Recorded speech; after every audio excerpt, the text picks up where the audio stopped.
레위기 25장까지 읽었습니다. 오늘도 이런 새벽에 주 앞에 나와 새벽을 깨운 여러분들과 온라인으로 동참하는 섬김의 가족들에게 하나님의 크신 은혜와 평강이 함께 하시기를 원합니다. 어제 새벽 기도 마치고 기도하는데 되게 찜찜하더라고요. 왜냐하면 이게 세 절기가 제대로 정리가 안 된 거예요. 뒤죽박죽하고. 그래서 이거 좀 그렇다. 이거 있는데, 주님 어쩌면 좋아요. 야, 네가 구체적으로 그걸 정리를 안 하고, 그냥 네가 아는 대로 그렇게 하니까 그렇지. 이 레위기 23장에 자세히 나와 있는데, 그걸 왜 그렇게 제대로 정리를 안 했냐. 이 레위기 23장 어제 했잖아요. 다시 한번 보겠습니다. 이 세 절기를 잘 정리하는 게 참 중요한데, 이 레위기 23장 4절 한번 보겠습니다. 4절. 이것이 너희가 그 정한 때에 성회로 공포할 여호와의 절기들이니라. 첫째 달 19날 저녁은 여호와의 유월절이요. 자, 이스라엘의 3대 절기가 유월절, 오순절, 장막절이라고 그랬어요. 유월절을 또 무슨 절이라고 그랬다고요? 무교절과 유월절은 같은 절기라고 그랬어요. 그 다음에 오순절은 칠칠절, 맥출절, 초실절과 같은 절기인데 제가 어저께 초실절을 얘기하려다가 초막절을 얘기하고 말았어요. 정리가 제대로 잘 안 돼가지고. 그 다음에 장막절은 초막절과 수장절과 같은 절기예요. 자, 오늘 그걸 제가 잘 좀 정리해서 말씀드릴 테니까 여러분들도 좀 정리해서 입력해 놓으시면 좋겠어요. 출애굽기 레위기 23장하고 출애굽기 34장 18절 이후에 세 절기가 나와 있는데 조금씩 이렇게 좀 비스무리하면서도 약간씩 다른데요. 그걸 정리 좀 하겠습니다. 6월절은 1월 14일 저녁에 행해집니다. 자, 6절 보세요. 이달 15달을 여호와의 무교절이니 이래 동안 너희는 무교병을 먹을 것이요. 15째 날은 1월 15일은 무교절이고 6월절은 첫째 달 1월 19날 저녁 1월 14일 저녁에 6월절을 지키는 거예요. 6월절을 지키고 나면은 그 다음날 1월 15일부터 일주일 동안은 무교절 행사를 6월절 행사를 하는데 그 이름을 무교절이라고 그래요. 그러니까 출애굽해서 이스라엘 백성들이 자유함을 얻고 맏아들 맏새끼가 다 죽어가는 가운데에도 하나님이 패스오버 6월절 뛰어넘게 하셔서 그 절기를 지키는 게 6월절입니다. 틀림없어요. 1월 14일 저녁에. 그 다음에 1월 15일부터 한 주간 22일까지는 한 주간 동안 그 절기를 기념해서 무교병, 누룩을 넣지 않은 떡을 먹으면서 옛날에 종살이 했던 그 기간을 회상하면서 지키는 절기가 무교절이에요. 6월절이 계속 이어지는 절기를 무교절이라 그래. 6월절은 1월 14일 저녁, 무교절은 1월 15일부터 한 주간 동안 이게 무교절이다. 이제 이렇게 좀 입력을 시키면 좋겠어요. 그리고 나서 무교절이 끝난 무교절 안식, 무교절 동안의 안식일 다음 날을 뭐라 그러냐면은 초실절이라고 그래요. 초실절. 어디서부터 나오냐면은 8절에 9절에 나옵니다. 9절.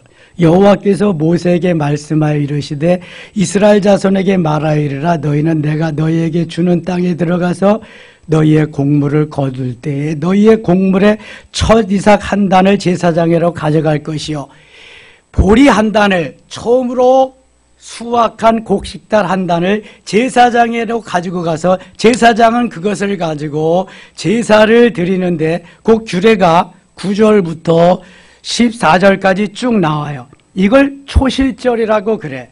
그러나 출애굽기 14장에서 보면은, 아니 34장에 보면은 초실절, 초실절, 칠칠절, 맥주절, 오순절이 같은 절기예요. 자, 출애굽기 34장으로 갑니다. 34장 18절. 이걸 정리를 제대로 해놔야지 이제 헷갈리지 않아요. 18절 봅니다. 너는 무교절을 지키되 내가 내게 명령한 대로 아비벌 그 절기에 이래 동안 무교병을 먹으라. 이는 내가 아비벌에 애굽에서 나왔으며, 여기는 6월절을 언급이 되지 않고 뭐부터 나와요? 무교절부터 나와요. 무교절은 1월 15일부터 한 주간 지키는 거야. 6월절은 그 전날 1월 14일 저녁에 6월절을 지키는 거고요. 그래서 그 차이가 있는데 여긴 6월절이 빠졌다. 무교절부터 시작하는데 이게 6월절을 가리키는 절기다. 그 다음에 21절 보세요. 21절. 너는 엿새 동안이라고 일곱째 날에는 쉴지니 밭갈 때나 거둘 때도 쉴지며 77절 곧 맥주의 초실절을 지키고 77절 맥주절 초실절이 여기 같은 절기로 나와요. 세 말에는 수장절을 지키라. 수장절은 또 다른 절기죠. 그러니까 6월절이 지난 다음에 50일째 오는 절기가 오순절이에요. 신약시대에는 부활절 후 50일째 되는 절기가 오순절이라고 하는 성령 강림절이에요. 그것까지 하면 복잡하니까 오순절, 칠칠절, 맥주절, 초실절은 같은 절기다. 그런데 디테일하게 레위기 23장에서 말씀해 주는 것 같이 하면은 초실절은 무교절 기간에, 무교절이 일주일이 지나잖아. 일주일이 계속되잖아요. 무교절 기간 동안에 안식일이 있는데 안식일 다음 날이 초실절로 지켜라. 무교절 중에 있는 안식일 다음 날을 초실절로 지켜라. 그래서 레위기 23장에는 초실절을 따로 말하고 있다. 초실절. 처음 익은 열매 곡식단을 제사장에게 드려서 제사장이 그것으로 제사를 지내게 하는 그러한 절기다. 자, 그 다음에 이제 수장절 남았어요. 23장 다시 갑니다. 레위기 23장.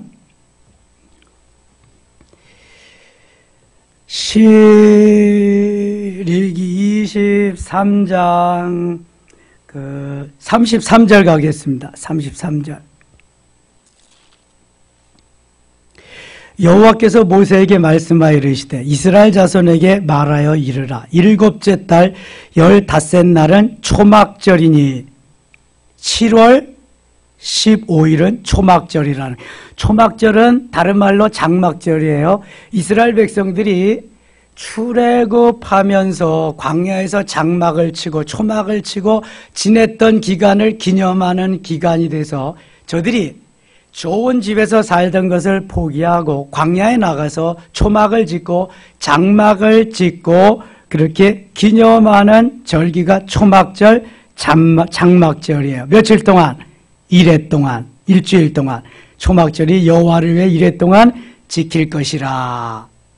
그런데 이 절기는 수장절하고 겹쳐요. 수장절은 농사 지은 것을 1년 내내 하나님 앞에 감사하면서 1년을 감사하는 추수감사절과 같은 절기가 수장절이에요. 그래서 장막절, 초막절, 수장절은 같은 절기다. 이렇게 입력을 시켜놓으면 좋겠어요. 1월 14일 날 6월절, 15일부터 한 주간 동안 무교절, 그렇죠. 6월절 같은 절기.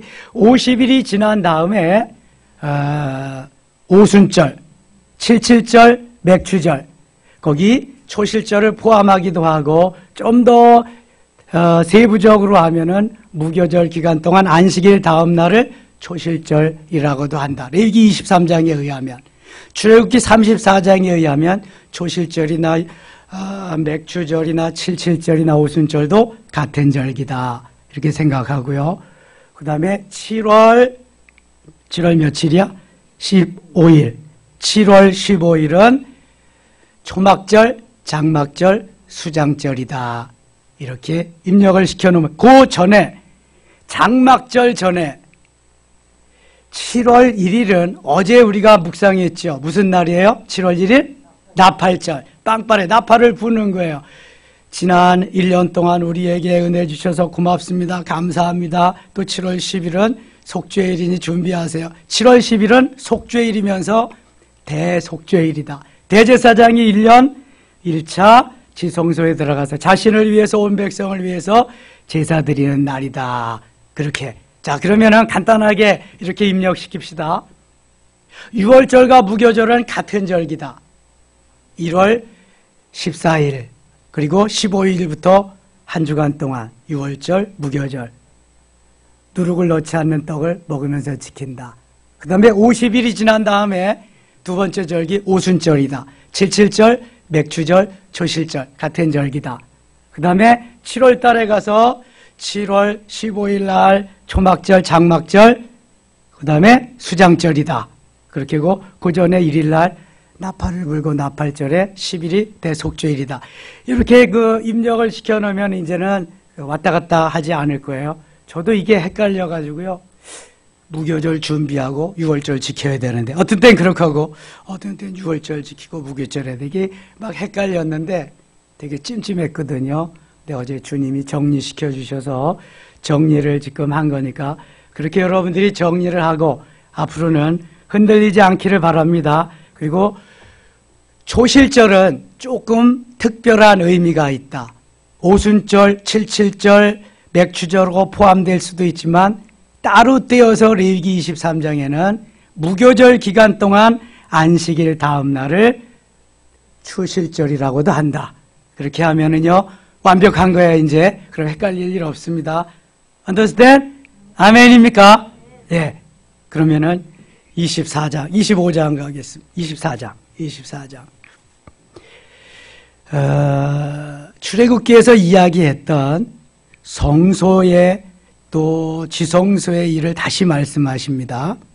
여호와께서 모세에게 말씀하여 이르시되 이스라엘 자손에게 명령하여 불을 켜기 위하여 감람을 찌어낸 순결한 기름을 내게로 가져오게 하여 계속해서 등잔불을 켜둘지며. 등잔불은 어디에다가 켜둬요? 이게 등잔인데요. 성소에다 켜두는 겁니다. 성소. 자, 성막이나 성전은 제일 먼저 어디를 밟고 들어가요? 성전뜰. 성전뜰에는 제일 먼저 뭐가 있어요? 번제단이 있어요. 그 다음에 뭐가 있어요? 물두멍이 있습니다. 누가 성전뜰에서 제사할 수 있어요? 누가? 유대인과 이방인. 정리하자고요. 그 다음에 성전뜰을 지나서 첫 성전이 무슨 성전이에요? 성소입니다. 성소. 성소에는 뭐가 있어요? 제일 먼저 오른쪽에 떡상이 있고 왼쪽에 등잔대가 있습니다. 등잔대가 있으면 오른쪽에 떡상이 있고요. 가운데 앞에 뭐가 있을까요? 분향단이 있습니다. 분향단. 이게 성소예요. 성소. 성소에는 누가 들어갈 수 있다? 제사장이 들어갔어요. 제사장. 24조로 로테이션해서 제사장이 봉사하는 것이 성소입니다. 성소와 지성소 사이에 휘장이 들여져 있고 그 다음에 그 안을 맨 안쪽을 뭐라고 불러요? 지성소라 불러요. 지성소 안에는 뭐가 있어요? 법궤가 있습니다. 법궤를 덮어놓는 뚜껑을 뭐라 그래요? 속죄소라 그래요. 속죄소 위에는 뭐가 있어요? 두 그룹이 있습니다. 천사. 그리고 법궤 안에는 뭐가 있어요? 뭐가 들어있어요? 모세의 두 돌판, 십계명 두 돌판, 아론의 쌍난 지팡이, 만나를 담은 항아리. 이렇게 하면은 성막이나 그 다음에 성전에 있는 이런 것이 쫙 개념이 정리가 되는 거예요. 그래서 이 서지성소까지 들어올 수 있는 길을 제사장만 1년 1차 할 수 있었는데 예수님이 자신의 몸이 찢기우시고 피를 흘리시면서 예수님이 희생하고 돌아가심으로 인해서 성소와 지성소의 휘장이 위에서부터 밑에까지 쫙 갈라집니다. 그 이후로 누구든지 지성소까지 들어갈 수 있는 기회, 지성소까지 들어갈 수 있는 은혜를 주셨어요. 그래서 누구든지 이제는 지성소에 가서 예수 그리스도를 만날 수 있는 은혜를 하나님의 자녀들에게 주셨다. 여기까지 정리를 해야지 성전들과 성소와 지성소 간의 모든 것이 정리가 되는 거예요. 예수님이 왜 죽으셨냐? 유월절은 예수님의 고난과 죽음을 의미하는 거예요. 예? 그래서 부활절, 죽음을 통해서 부활까지 이어지는 그러한 사건인 거예요. 그래서 유월절은 부활절로 다시 의미할 수 있고요. 죽음과 부활을 의미하면서 그 부활절은 오늘날, 오순절은 오늘날 성령 강림절로 이렇게 상징이 되는 거예요. 거기까지 머리에 입력을 시켜야 구약하고 신약하고 떨어지지 아니하는 매치가 되는 성경이 되는 겁니다. 24장 다시 가겠습니다. 3절 아론은 회막안 증거궤 휘장 밖에서 저녁부터 아침까지 여호와 앞에 항상 등잔불을 정리할지니 이는 너희 대대로 지킬 영원한 규례라. 그는 여호와 앞에서 순결한 등잔대 위에 등잔들을 항상 정리할지니라. 제가 다 이미 설명했습니다. 8절입니다. 8절 안식일마다 이 떡은 여호와 앞에 항상 진설할지니 이는 이스라엘 자손을 위한 것이요 영원한 언약이니라. 떡상입니다. 진설병, 떡병자예요. 성소에 들어가서 오른쪽에다가 놓는 거예요. 등잔대는 왼쪽에다 놓는 것이고 16절 갑니다. 16절 여호와 이름을 모독하면 그를 반드시 죽일지니 온 회중이 돌로 그를 칠 것이니라. 거류민이든지 본토인이든지 여호와 이름을 모독하면 그를 죽일지니라. 사람을 쳐 죽인 자는 반드시 죽일 것이요 사람을 죽인 자는 죽여라. 살인자는 대가를 받아야 된다. 그런 것입니다. 요즘은 살인자들도 무기징역 처했다가 석방시키는 일이 많아요. 그런데 이제 성경은 그게 살인자는 반드시 죽여야, 생명이 하나님께 달려있기 때문에 그렇거든요. 하나님이 주신 생명을 내가 마음대로 해칠 수 없다는 것입니다. 예? 죽이면 안 돼요. 죽이면. 그래서 생명이 하나님께서 살인하지 말라고 십계명에도 나오잖아요. 25장 가겠습니다. 25장 여호와께서 시내산에서 모세에게 말씀하여 이르시되 이스라엘 자손에게 말하여 이르라. 너희는 내가 너에게 주는 땅에 들어간 후에 그 땅으로 여호와 앞에 안식하게 하라. 우리에게는 1회에 한 번씩 안식일을 주셨고 땅은 7년에 한 번씩 안식년을 줍니다. 그리고 7년이 7번, 7년 지난 다음에는 희년이라고 하는 제도를 둬서 그걸 지킬 수 있게 해요. 3절 너는 6년 동안 그 밭에 파종하며 6년 동안 포도원을 가꾸어 그 소출을 거둘 것이나 7째에는 그 땅이 쉬어 안식하게 할지니 여호와께 대한 안식이라. 너는 그 밭에 파종하거나 포도원을 가꾸지 말며 네가 거둔 후에 자라난 것을 거두지 말고 가꾸지 아니한 포도나무가 맺은 열매를 거두지 말라. 이는 땅의 안식년임이라. 너희만 안식하지 말고 땅도 7년에 한 번씩 안식년을 주라는 거예요. 그런데 요즘은 그거 안 하지요. 그거 했다가는 1년 동안 굶어야 되니까. 근데 하나님은 6년 동안 다 주신다고 그렇게 하라고 그러거든요. 8절 봅니다. 8절 너는 7 안식년을 계수할지니 이는 7년이 7번인 즉 안식년 7번 동안 곧 49년이라. 7째 달 열흘 날은 속죄일이니 너는 뿔나팔 소리를 내되 전국에서 뿔나팔을 크게 불지며 너희는 50년의 해를 거룩하게 하여 그 땅에 있는 모든 주민을 위하여 자유를 공포하라. 이 해는 너에게 희년이니 너희는 각각 자기의 소유주로 돌아가며 각각 자기의 가족에게로 돌아갈지며 11절 같이 읽겠습니다. 그 50년째에는 너희의 희년이니 너희는 파종하지 말며 스스로 난 것을 거두지 말며 가꾸지 아니한 포도를 거두지 말라. 아멘. 희년을 좀 지키라. 그러한 말씀이죠. 희년을 지키는 그러한 사람들, 그러한 나라는 지금 거의 없습니다. 희년제도가 성경에 있는데 우리는 지키지 못하고 있다. 안식년도 있는데 안식년도 지키는 그러한 교회 사람들은 별로 없다. 안식년 1년 동안 비워놓아 보세요. 그러니까 못하는 거죠. 17절 가겠습니다. 17절. 너희 각 사람은 자기 이웃을 속이지 말고 내 하나님을 경외하라. 나는 너희의 하나님 여호와니라. 이웃을 속이지 말고 잘 하나님 경외하라. 이웃을 돌보라. 하나님을 사랑하는 것이 마음을 다하고 목숨을 다하고 뜻을 다해야 하고, 둘째는 내 이웃을 내 자신과 같이 사랑하라. 이것이 주님이 우리에게 가르쳐 주신 것이죠. 계명, 첫째 계명, 둘째 계명. 21절 가겠습니다. 내가 명령하여 여섯째에 내 복을 너희에게 주어 그 소출이 3년 동안 쓰기에 족하게 하리라. 희년을 지키면 6년 동안 다른 때보다도 더 많은 복을 주어서 6년에 3년에 더 쓸 것을 더 주리라. 3년 동안 쓰기에 족하게 줄 것이다 말씀합니다. 너희가 8째에는 파종하려니와 묵은 소출을 먹을 것이며 9째에 그 땅에 소출이 들어오기까지 너희는 묵을 것을 먹으리라.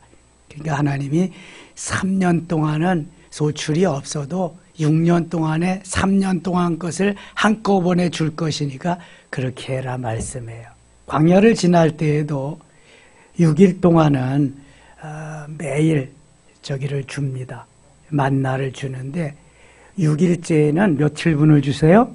이틀분을 주세요. 안식일 날 것까지 미리 주십니다. 하나님. 그런 말씀하시는 거예요. 지금 23절입니다. 토지를 영구히 팔지 말 것은 토지는 다 내 것임이니라. 너희는 거류민이요 동거하는 자로서 나와 함께 있느니라. 토지는 다 하나님 거라는 거예요. 너희 것이 아니라는 거예요. 너희는 거류민, 잠깐 거기에서 같이 사는 사람이 나그네일 뿐이지 그건 다 내 거라는 거예요. 그래서 팔지 말라는 거예요. 토지. 근데 그렇게 하는 사람 없잖아요. 저 애굽에 가서 요셉이 토지를 다 샀습니다. 7년, 6년 동안. 그리고 바로에게 자기는 종이니까 관리자 청직이니까 다 맡겼지만 도장까지도 줬지만 바로 왕에게 다 갖다 줍니다. 예. 요셉이.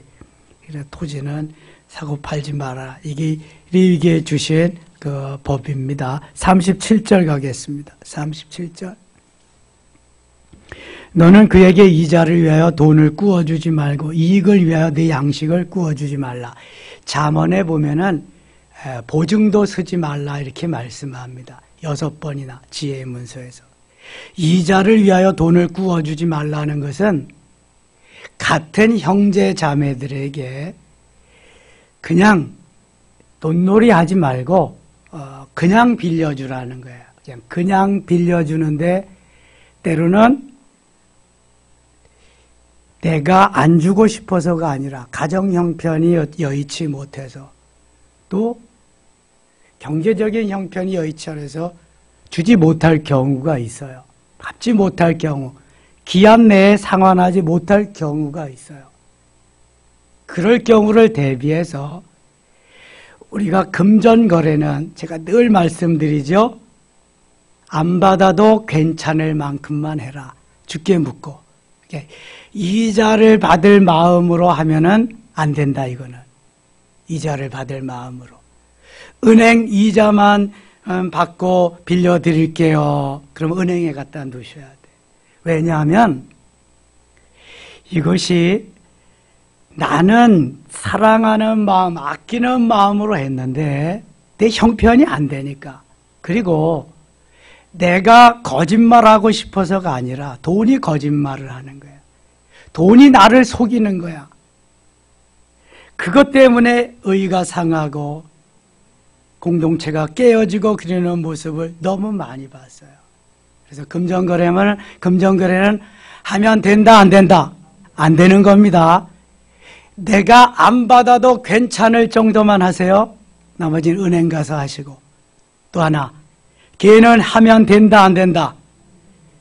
교회는 절대로 안 돼요. 세상 사람들하고도 하면 안 됩니다. 교회 내에서는 더더욱 안 됩니다. 또 하나, 비즈니스는 하면 된다 안 된다? 된다 안 된다? 안 됩니다. 교회는 비즈니스 하는 것이 아니에요. 말씀 듣고 은혜 받고 찬송하고 기도하고 나가서 성령 충만해 복음 전하는 거 비즈니스 하는 것이 아닙니다. 우리 교회는 그래서 개척해서 33년 동안 한 번도 바자회도 안 했어요. 뭐 판매하고 이러는 거 안 합니다. 그 시간에 기도하고 조금 덜 쓰면 되는 거야 내가. 여러분 절대로 비즈니스 하면 안 돼요.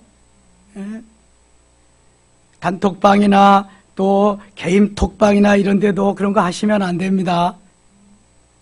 이건 왜냐하면은 교회 공동체가 와해되는 거예요. 안 돼요, 이거는요.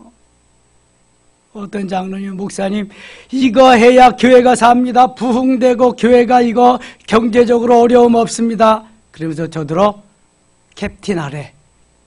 그거 뭐 대장 하래. 다단계. 장로님 저 잘못 보셨습니다. 그런 마음 가지시면 같이 신앙생활 못합니다. 그랬잖아요. 면이 있으니 가더라고. 저 충청도로. 아이고 참. 저는 절대로 안 됩니다. 용납 못합니다. 그런 거 하시면 안 돼. 절대로 하시면 안 돼. 이거. 교회는 말씀 듣고 기도하고 찬양하고 나가서 복음 전하는 것이에요. 하면 안 되고. 그런데도 이게 보험하시는 분들, 이런 분들은 뭐 주로 아는 사람들한테 계속 하더라고. 결국은 안 돼, 이거는. 예. 결국은 다 교회를 떠나고 말더라고요. 하시면 안 돼. 내가, 집사님 이거 하시지? 하나 들어주세요 하면 몰라도, 이거 이렇게 중앙에서 잘 해달라고. 목사한테까지 와서 이거 해달라고. 이거 안 돼요, 여러분. 그러면은, 자꾸, 이거 해야 되는데, 부담감 생기고 그래서 안 돼. 이미 다 드러났는데. 필요한 거 가서 해달라 그러면 몰라도, 내가 나 이익을 위해서 자꾸만 보채고 그러면 안 되는 거예요. 비즈니스 하시면 안 돼요. 이자 놀이 하셔도 안 되고, 금전거래 하셔도 안 되고, 그죠?